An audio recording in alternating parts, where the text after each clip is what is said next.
Qizini chiqarganlar, turmushga berganlar nasihat qilsin qiziga.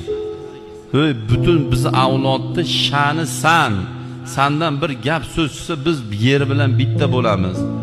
Nafsing qurg'ur, mana telefoning boshingdan qolgur, qilma. Yig'ishtir buni ana telefoningni.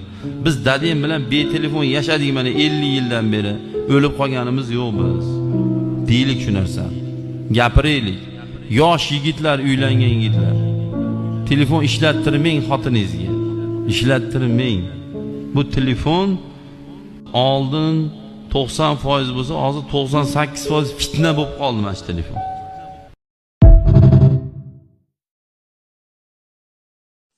Erkak kishini qo'pol qilib aytganda kallasini chotini ichiga kirgizib yuboradigan narsa, qaddini bukadigan narsa birinchi o'rinda yonidagi ishongan ayolini iflosligi.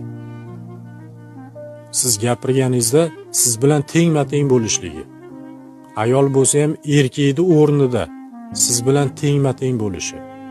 Gapirganingizda gapirgan gapingizdan yaxshi xulosa chiqarmay sizdan sirazi ayb oqtarishi. Unaqa ayoldan sekin uzoqlashish kerak. O'zingizni hurmatingiz borligida sekin uzoqlashganingiz yaxshi. Uni ko'z yoshiga, bugun xato qilib ertaga gapirgan 2-3 og'iz shirin so'ziga uchmang. Unga tarbiya berib, vaqtingizni ham ketkazmang. Shunchaki keting.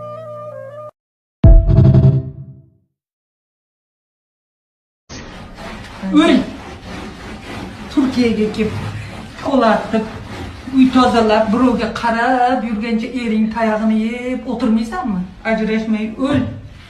Mana bunaqa ishlarni qilib ishlab